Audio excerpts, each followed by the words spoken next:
உண்மையான வார்த்தை. உண்மையாய் இயேசு உங்களுடைய பாடுகளை அவர் சுமந்து விட்டார். உண்மையாய் இயேசு உங்களுடைய துக்கங்களை அவர் சுமந்து விட்டார். இயேசுவே என்னுடைய துக்கத்தை சந்தோஷமாய் மாத்துங்க. ஸ்தோத்திரம்.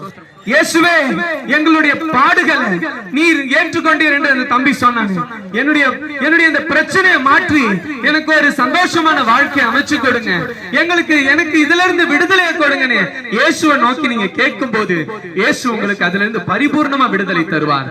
அவர் உண்மையுள்ளவர். இயேசு உயிரோடு இருக்கிறார். இயேசு உயிருள்ளவரை நான் உங்களுக்கு சொல்லிக் கொண்டிருக்கிறேன். அவர் பேசாதவர் அல்ல, அவர் மௌனமா இருக்கிறவர் அல்ல, அவர் காது கேட்காத போல காதை அடைத்துக் கொண்டவர் அல்ல. உங்களுடைய விண்ணப்பத்திற்கு அவர் பதில் கொடுப்பார்.